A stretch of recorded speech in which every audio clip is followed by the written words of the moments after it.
नमस्कार, रुद्र सरळ सेवा या यूट्यूब चॅनलवर पुन्हा एकदा सर्वांचे सहर्ष स्वागत करतो.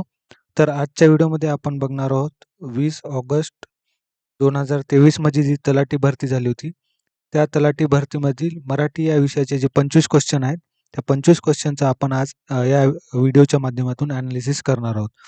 तर आपल्या चॅनलवर एक प्लेलिस्ट टाकलेली आहे पूर्ण पेपरची, शिफ्ट वाईज पेपरची प्लेलिस्ट टाकलेली आहे. ज्याने कोणी पाहिली नसेल त्यांनी प्लेलिस्टमध्ये जाऊन पूर्ण व्हिडिओ बघू शकता. चला तर मग सुरू करूया आपला आजचा पहिला प्रश्न. तर प्रश्न क्रमांक 1 आहे, खालील शब्दाचा अर्थ सांगा. शब्द आहे भूषणे. त्याचे ऑप्शन्स आहेत: ऑप्शन नंबर 1 फुलांचा हार, ऑप्शन नंबर 2 नथ, ऑप्शन नंबर 3 अलंकार, ऑप्शन नंबर 4 बाजूबंद. तर याचा करेक्ट आन्सर आहे ऑप्शन नंबर 3 अलंकार. तर भूषणे या शब्दाचा आपल्याला काय करायचं आहे, अर्थ सांगायचा आहे. तर भूषणे म्हणजे काय?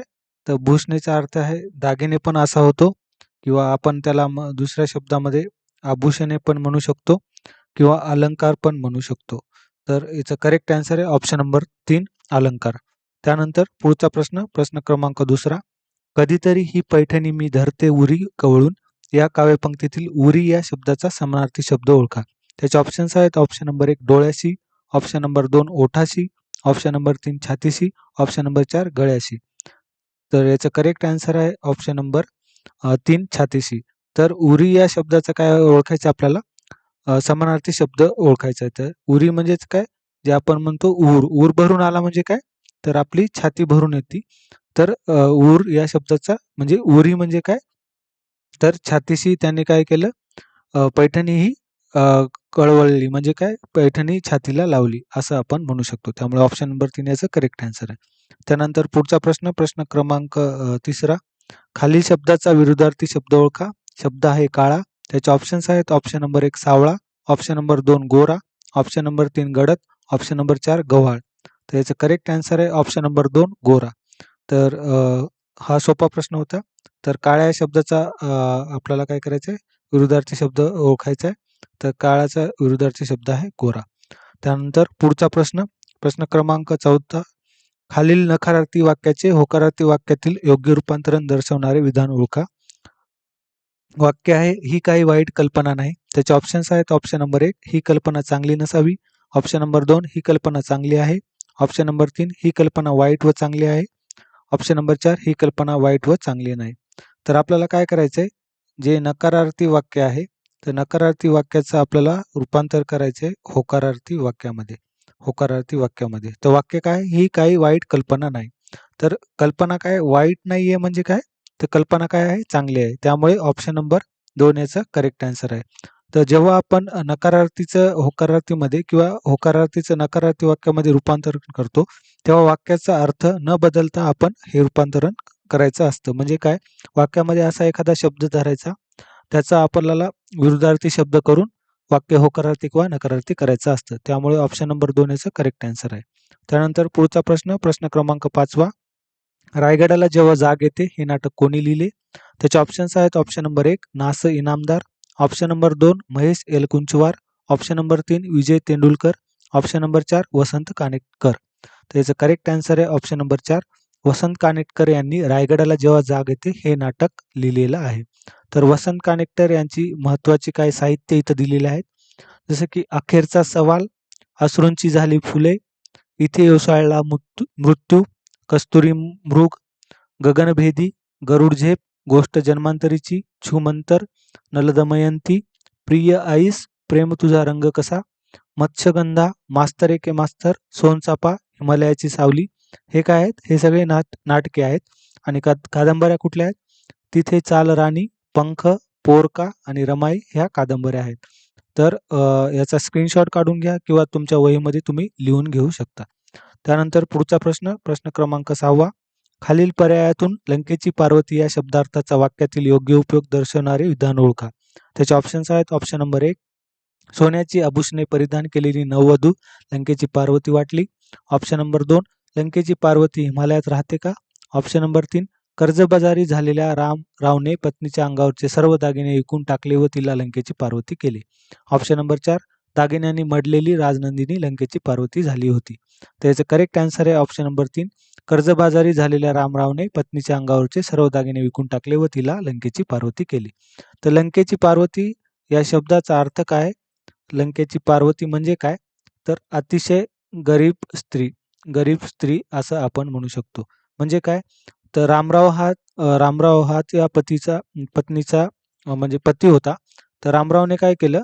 तर कर्जबाजारीपणामुळे जे तिचे मंगळसूत्र, जे काही दागिने होते त्याच्या पत्नीचे, ते सर्व विकून टाकले. म्हणजेच काय? तर त्याची पत्नी काय झाली आता? गरीब झाली. म्हणजे काय? तर कोणत्याही सोन्याची आभूषणे नसलेली स्त्रीला आपण म्हणू शकतो की अंगावर लंकेची पार्वती आहे. त्यामुळे ऑप्शन नंबर 3 याचं करेक्ट आन्सर आहे. त्यानंतर पुढचा प्रश्न क्रमांक 7वा. खालील शब्दाचा योग्य अर्थ ओळखा. शब्द आहे आस्तिक. त्याचे ऑप्शन्स आहेत. ऑप्शन नंबर 1 देव नाही असे मानणारा. ऑप्शन नंबर 2 वृत्तवैकल्य करणारा. ऑप्शन नंबर 3 देव आहे असे मानणारा. ऑप्शन नंबर 4 उपासना करणारा. तर याचे करेक्ट आन्सर आहे ऑप्शन नंबर 2 देव आहे असे मानणारा. त्याला आपण म्हणतो आस्तिक. तर आस्तिक कोणाला? की देवाचं मानणं, देव आहे जगामध्ये असं मानणाऱ्याला आपण आस्तिक म्हणतो. आणि जे देव मानत नाहीत त्याला आपण काय म्हणतो? तर नास्तिक म्हणतो. तर हे दोन्ही एकमेकाचे विरुद्धार्थी शब्द आहेत, आस्तिक आणि नास्तिक. त्यानंतर पुढचा प्रश्न क्रमांक 8वा. फकीरा ही कादंबरी कोणी लिहिली? त्याचे ऑप्शन्स आहेत. Option number 1 Annabhau Sathe. Option number 2 Shivaji Sawant. Option number 3 Pu La Deshpande. Option number 4 Sane Guruji. तर याचं करेक्ट आन्सर आहे ऑप्शन नंबर 1 अण्णाभाऊ साठे यांनी फकीरा ही कादंबरी लिहिलेली आहे. तर अत्यंत महत्त्वाचा आहे हा प्रश्न. तर अण्णाभाऊ साठे यांचं बाकीचं जे साहित्य आहे ते अत्यंत महत्त्वाचं आहे. तर इथं काही मोजकंच साहित्य लिहिलेलं आहे, कारण अण्णाभाऊ साठे यांचं खूप मोठं साहित्य आहे. त्यांनी खूप मोठे पुस्तके, कविता, नाटके लिहिलेली आहेत. पण त्याच्यातलं जे परीक्षेच्या दृष्टिकोनातून अत्यंत महत्त्वाचं आहे तेच इथं दिलेलं आहे. तर अण्णाभाऊ साठे यांचं पूर्ण नाव काय? तर अण्णाभाऊ साठे यांचं पूर्ण नाव आहे तुकाराम भाऊराव साठे. म्हणजेच कोण? अण्णाभाऊ साठे. त्यांना लोकशाहीर पण म्हणतात. तर त्यांचे बघूया आपण काय काय आहे साहित्य. तर अमृत, आघात आबी, आवडी, इनामदार, कापऱ्या चोर, कृष्णाकाठच्या कथा, खुळवाडा, गजाआड, गुऱ्हाळ, गुलाम, चंदन, चिखलातील कमळ, चित्रा, चिरानगरीची भूत, नवती, निखारा, जिवंत काडतूस, तारा, देशभक्त घोटाळे, पाझर, पिसाळलेला माणूस, पुढारी मिळाला, पेंग्यांचं लगीन, फकीरा, फरारी, मथुरा, माकडीचा माळ, रत्ना, रानगंगा, रूपा, बरबाद्या कंजारी, बेकायदेशीर, माझी मुंबई, मूक मिरवणूक, रानबोका, लोकमंत्र्यांचा दौरा, वारणेचा वाघ, वैजंता, वैर, संघर्ष आणि सुगंधा. हे अत्यंत महत्त्वाचे आहेत. यापैकी वारणेचा वाघ पण महत्त्वाचा आहे, वैजंता पण महत्त्वाचा आहे. त्यानंतर फकीरा झाली, पेंग्यांचं लगीन झालं, त्यानंतर कृष्णाकाठच्या कथा झाल्या. हे अत्यंत महत्त्वाचे आहेत. त्या त्यानंतर पुढचा प्रश्न बघू आपण. प्रश्न क्रमांक 9वा. खालील वाक्यातील प्रयोग ओळखा. वाक्य आहे तिची गोष्ट लिहून झाली. त्याचे ऑप्शन्स आहेत. ऑप्शन नंबर 1 कर्मणी प्रयोग. ऑप्शन नंबर 2 नवीन कर्मणी प्रयोग. ऑप्शन नंबर 3 समापन कर्मणी प्रयोग.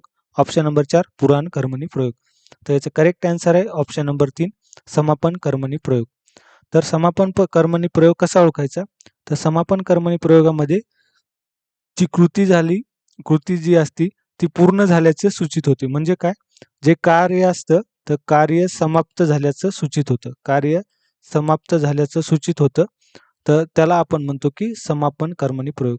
जर आता आपण वाक्य बघितलं, तिची गोष्ट लिहून झाली. तर लिहून झाली म्हणजे काय? तर लिहून ती संपलेली आहे. त्यामुळं कार्य हे पार पाडलेलं आहे, समाप्त झालेले. त्यामुळे इथं म्हणू शकतो की आपण हे समापन कर्मणी प्रयोगाचं उदाहरण आहे. आणि कर्मणी प्रयोग कसा ओळखायचा? तर कर्मणी प्रयोगामध्ये कर्म हे प्रथमेत असतं, म्हणजेच काय? कर्माला प्रत्यय नसतात आणि कर्त्याला हे प्रत्यय असतात. त्यामुळे ऑप्शन नंबर 3 याचं करेक्ट आन्सर आहे. आणि बाकीचे जे ऑप्शन आहेत ते कर्मणी प्रयोगाचेच उपप्रकार आहेत. नवीन कर्मणी प्रयोग झालं, पुराण कर्मणी प्रयोग. त्यानंतर पुढचा प्रश्न क्रमांक 10वा. खालील वाक्याचा प्रकार ओळखा. वाक्य आहे जे चकाकते ते सोने नसते. त्याचे ऑप्शन्स आहेत. ऑप्शन नंबर 1 मिश्र वाक्य. ऑप्शन नंबर 2 केवल वाक्य. ऑप्शन नंबर 3 संकेतार्थी वाक्य.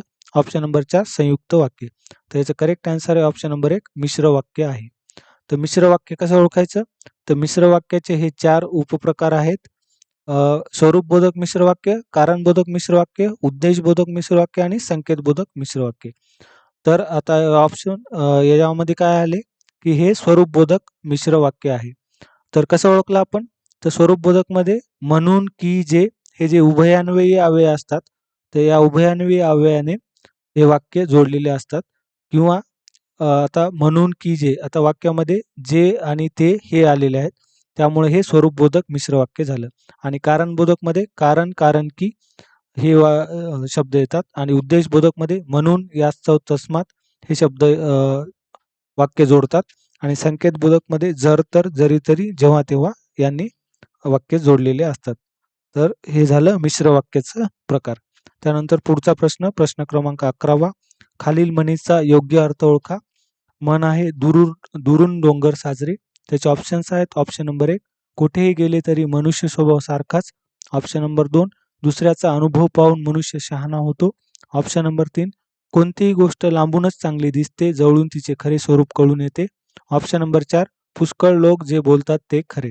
तर याचं करेक्ट आन्सर आहे ऑप्शन नंबर 3, कोणतीही गोष्ट लांबूनच चांगली दिसते, जवळून तिचे खरे स्वरूप कळून येते. जसं की आपण म्हणतो की जे मानवी स्वभाव असतो, मानवी स्वभाव, तो काय होतो की त्या माणसासोबत आपण काही जे क्षण असतात किंवा काही दिवस जर आपण व्यतीत केले त्या माणसासोबत, एखाद्या माणसासोबत किंवा एखाद्या व्यक्तीसोबत, तरच आपल्याला कळतं की तो माणूस कसा आहे, नेमका त्याचा स्वभाव कसा आहे, त्याचं राहणीमान कसं आहे. अ, तर असंच आपण पहिल्या भेटीमध्ये कोणाला हे आपण जज नाही करू शकत, की तो माणूस कसा आहे. तर त्यामुळे त्यासाठी आपल्याला त्याच्यासोबत काही क्षण हे व्यतीत करावे लागतात. त्यामुळे आपण म्हणतो, की दुरून डोंगर साजरे. म्हणजे काय, की अ, दुरून आपल्याला माणसाचं काही कळणार नाहीये. त्यासाठी आपल्याला अ, त्याच्या सोबत राहावं लागेल. म्हणजेच काय, तर आपण म्हणतो, दिसतं तसं नसतं म्हणूनच जग फसतं. ही एक म्हण आहे. त्यामुळे ऑप्शन नंबर 3 याचा करेक्ट आन्सर आहे. त्यानंतर पुढचा प्रश्न, प्रश्न क्रमांक 12. खालील वाक्यातील प्रयोग ओळखा. वाक्य आहे, राजा प्रधानाशी असे बोली जेले. त्याचे ऑप्शन्स आहेत. ऑप्शन नंबर 1, कर्मणी प्रयोग. ऑप्शन नंबर 2, नवीन कर्मणी प्रयोग. ऑप्शन नंबर 3, समापन कर्मणी प्रयोग. ऑप्शन नंबर 4, पुराण कर्मणी प्रयोग. त्याचं करेक्ट आन्सर आहे ऑप्शन नंबर 4, पुराण कर्मणी प्रयोग. तर पुराण कर्मणी प्रयोगामध्ये काय असतं, की जे सकर्मक जे धातू असतो, त्याला ज हा प्रत्यय लावून करीजे बोलीजे जी अशी उदाहरणे असतात, ते असतात पुराण कर्मणी प्रयोगामध्ये. तर आपण इथं हे बघितलं बोली जेले. तर बोलीचे हे हा इथे काय झालं, ज हा प्रत्यय लावून हे तयार झालेला आहे क्रियापद. तर हा झाला पुराण कर्मणी प्रयोगाचं वाक्य. त्यामुळे ऑप्शन नंबर 4 याचा करेक्ट आन्सर आहे. त्यानंतर पुढचा प्रश्न, प्रश्न क्रमांक 13. खालील पर्यायातून हंबरडा फोडणे या शब्दार्थाचा वाक्यातील योग्य उपयोग दर्शवणारे विधान ओळखा. त्याचे ऑप्शन्स आहेत. ऑप्शन नंबर 1, आईच्या निधनाची बातमी ऐकताच सासूरवाशीन लेकीने हंबरडा फोडला. ऑप्शन नंबर 2, रामरावला लॉटरी लागली आणि त्याने हंबरडा फोडला. ऑप्शन नंबर 3, रोहनचा पहिला नंबर आला तेव्हा त्याने हंबरडा फोडला. ऑप्शन नंबर 4, आम्ही स्पर्धा जिंकली आणि सर्वांनी हंबरडा फोडला. त्याचं करेक्ट आन्सर आहे ऑप्शन नंबर 1, आईच्या निधनाची बातमी ऐकताच सासूरवाशीन लेकीने हंबरडा फोडला. तर हंबरडा फोडणे हा काय काय निगेटिव्ह वाक्प्रचार आहे. म्हणजे निगेटिव्ह जी गोष्ट असते ती आपल्याला दाखवण्यासाठी हे वापरतात. तर बाकी जर ऑप्शन आपण बघितले, ते सगळे पॉझिटिव्ह ऑप्शन आहेत इथे. तर याच्यातून कळून जातं की आपल्याला जिथे काही निगेटिव्ह गोष्ट घडली तिथे याचा उपयोग होतो. तर हंबरडा फोडणे म्हणजेच काय, त्याचा अर्थ काय होतो नेमका, की मोठ्याने रडून काय करणे, दुःख व्यक्त करणे. तर मोठ्याने रडून दुःख व्यक्त करणे, त्याचा अर्थ होतो की हंबरडा फोडणे या शब्दाचा. त्यामुळे ऑप्शन नंबर 1 याचं करेक्ट आन्सर आहे. त्यानंतर पुढचा प्रश्न, प्रश्न क्रमांक 14. खालील शब्दाचा विरुद्धार्थी शब्द ओळखा. शब्द आहे हानी. त्याचे ऑप्शन्स आहेत. ऑप्शन नंबर 1, लाभ. ऑप्शन नंबर 2, ज्ञानी. Option number 3, मानहानी. ऑप्शन नंबर 4, हार. तर याचं करेक्ट आन्सर आहे ऑप्शन नंबर 1, लाभ. तर हानी या शब्दाचा काय करायचं, आपल्याला विरुद्धार्थी शब्द ओळखायचा आहे.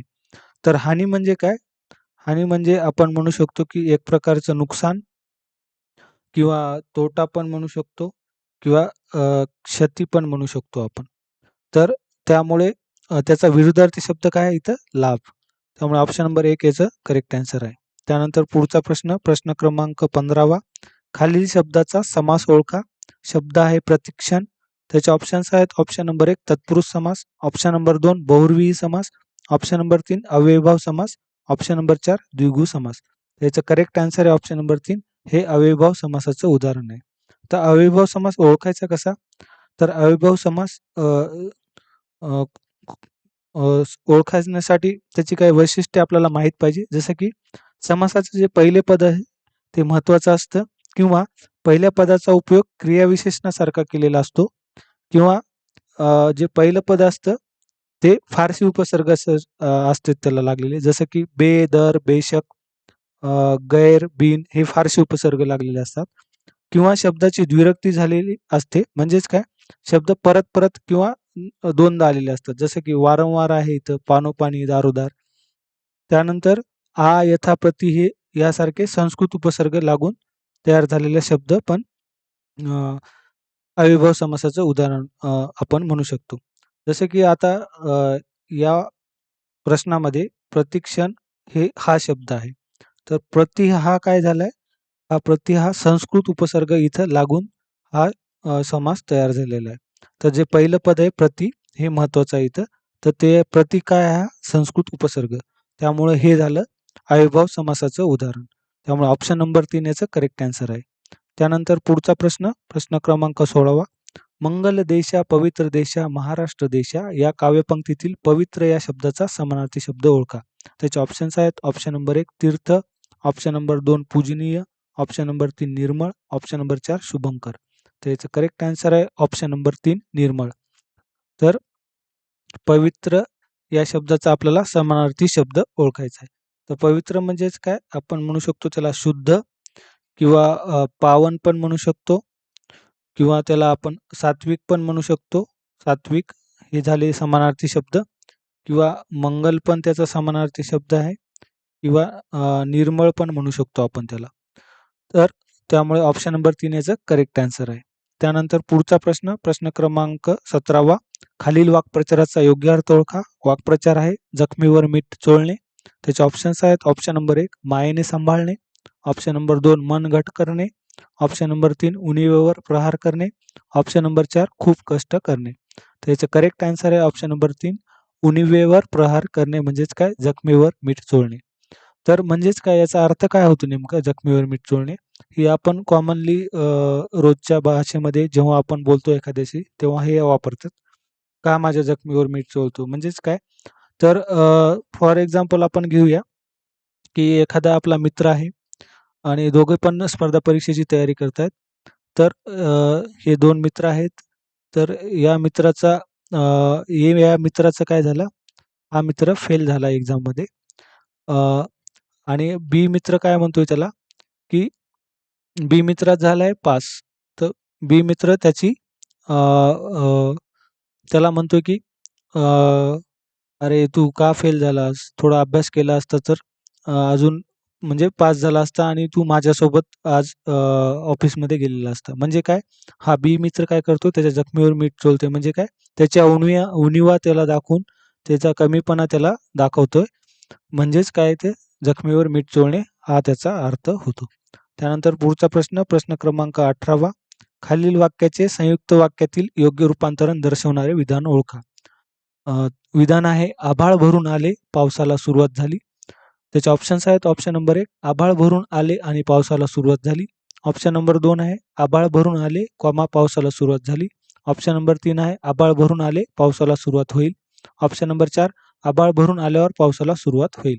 तर याचं करेक्ट आन्सर आहे ऑप्शन नंबर 1 आभाळ भरून आले आणि पावसाला सुरुवात झाली. तर संयुक्त वाक्य कसं ओळखायचं? तर संयुक्त वाक्याचे 4 उपप्रकार आहेत. समुच्चयबोधक संयुक्त वाक्य, न्यूनत्वबोधक संयुक्त वाक्य आणि विकल्पबोधक संयुक्त वाक्य आणि परिणामबोधक संयुक्त वाक्य. तर यामध्ये उभयान्वयी अव्यय वापरलेले असतात. त्याद्वारे संयुक्त वाक्याचा उपप्रकार आपण ओळखू शकतो.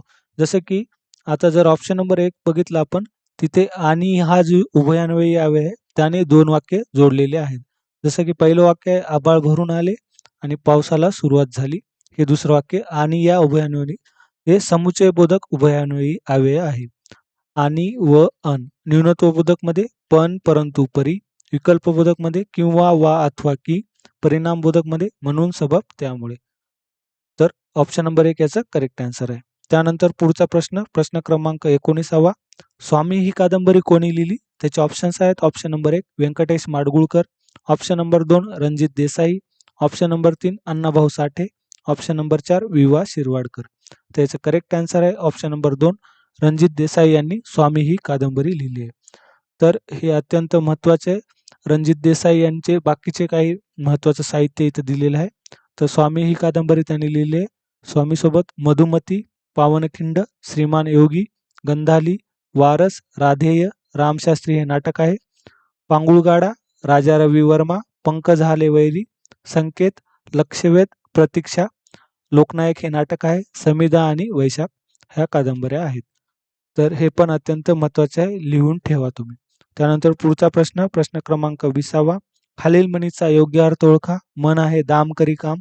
त्याचे ऑप्शन्स आहेत. ऑप्शन नंबर 1 मोठ्या माणसात दोष असतात, ऑप्शन नंबर 2 वाईट गोष्ट ही शेवटपर्यंत वाईटच असते, ऑप्शन नंबर 3 सर्वत्र परिस्थिती एकसारखी असते, ऑप्शन नंबर 4 पैशाने सर्व कामे साध्य होतात. त्याचं करेक्ट आन्सर आहे ऑप्शन नंबर 4 पैशाने सर्व कामे साध्य होतात. म्हणजेच काय, दाम करी काम. जे काम सहजासहजी आपल्याला होत नाही, पण पैसे दिले त्या माणसाला किंवा त्या व्यक्तीला तर ते माणूस सहजपणे ते आपलं काम करतो. म्हणजेच काय, पैशाने सर्व कामे साध्य होतात. दाम करी काम. त्यानंतर पुढचा प्रश्न, प्रश्न क्रमांक 21वा. खालील शब्दाचा योग्य अर्थ ओळखा. शब्द आहे स्वगत. त्याचे ऑप्शन्स आहेत. ऑप्शन नंबर 1 सुस्कारा, ऑप्शन नंबर 2 स्वतःशी केलेले भाषण, ऑप्शन नंबर 3 सुरुवात, ऑप्शन नंबर 4 दोन व्यक्तीमधील संभाषण. तर याचं करेक्ट आन्सर आहे ऑप्शन नंबर 2 स्वतःशी केलेले भाषण. त्याला आपण म्हणतो स्वगत. स्वगत. स्वगत आणि स्वागत हा वेगवेगळा शब्द आहे. स्वागत जे आपण आदरातिथ्य करतो किंवा एखाद्याचं आपण गुच्छ देऊन वगैरे जे हे करतो त्याला स्वागत म्हणतात. तर स्वगत म्हणजे काय, की स्वतःशी स्वतः बोलणे म्हणजे त्याला आपण स्वगत म्हणतो. काही व्यक्तींना असतं सवय, की जर ते एकटे असतील तर ते स्वतःशी बोलतात. त्याला आपण म्हणतो स्वगत. त्यामुळे ऑप्शन नंबर 2 याचा करेक्ट आन्सर आहे. त्यानंतर पुढचा प्रश्न, प्रश्न क्रमांक 22वा. खालील शब्दाचा विरुद्धार्थी शब्द ओळखा. शब्द आहे साम्य. त्याचे ऑप्शन्स आहेत. ऑप्शन नंबर 1 सारखा, ऑप्शन नंबर 2 समता, ऑप्शन नंबर 3 भेद, ऑप्शन नंबर 4 साधर्म्य. तर याचं करेक्ट आन्सर आहे ऑप्शन नंबर 3 भेद. तर साम्य या शब्दाचा आपल्याला विरुद्धार्थी शब्द ओळखायचा आहे. त्याचं विरुद्धार्थी शब्द आहे भेद. ऑप्शन नंबर 3 याचा करेक्ट आन्सर आहे. त्यानंतर पुढचा प्रश्न, प्रश्न क्रमांक 23वा. खालील शब्दाचा समास ओळखा. शब्द आहे क्रीडांगण. त्याचे ऑप्शन्स आहेत. ऑप्शन नंबर 1 बहुव्रीही समास, ऑप्शन नंबर 2 तत्पुरुष समास, ऑप्शन नंबर 3 द्विगु समास, ऑप्शन नंबर 4 अव्ययभाव समास. तर याचं करेक्ट आन्सर आहे ऑप्शन नंबर 2 तत्पुरुष समास आहे. तर तत्पुरुष समास कसा ओळखायचा, तर तत्पुरुष समासामध्ये जे दुसरे पद असते ते महत्त्वाचं असतं आणि समासाचा विग्रह करताना अर्थाच्या दृष्टीने जो गाळलेला शब्द आहे तो घालावा लागतो. त्याला आपण तत्पुरुष समास म्हणतात. आणि तत्पुरुष समासामध्ये हा एक उपप्रकार आहे विभक्ती तत्पुरुष समास. त्यामुळे ते विभक्तीद्वारे तो ओळखला जातो की कोणत्या विभक्तीचे प्रत्यय हे लागलेले आहेत जेव्हा विग्रह करताना, त्याद्वारे आपण तो समास ओळखू शकतो. जसं की आता हा जो आपला शब्द आहे क्रीडांगण, क्रीडांगण, तर याचा जर विग्रह केला आपण तर याचा विग्रह काय होतो, क्रीडेसाठी अंगण. क्रीडेसाठी अंगण हा त्याचा विग्रह आहे. म्हणजे काय, तर साठी हे जे प्रत्यय आहेत तर हे साठी हे चतुर्थी विभक्तीचे प्रत्यय इथे लागलेले आहेत. म्हणजे काय, हा झाला चतुर्थी विभक्ती तत्पुरुष समास. जसं की इथं काही प्रत्येक विभक्तीचे इथं उदाहरण दिलेलं आहे. तर सुख प्राप्त आहे हा ला प्रत्यय लागलेला आहे त्यामुळे द्वितीय विभक्तीचे तत्पुरुष समास. कर्मवीर कर्माने वीर, ने हा त्याला प्रत्यय लागलेला आहे तृतीय विभक्तीचा. देवघर देवासाठी घर चतुर्थी विभक्तीसाठी. चोरभय चोरांपासून भय पंचमी विभक्तीचे तत्पुरुष समास.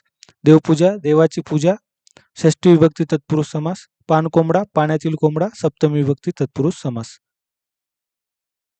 त्यानंतर पुढचा प्रश्न आहे आपला प्रश्न क्रमांक 24वा.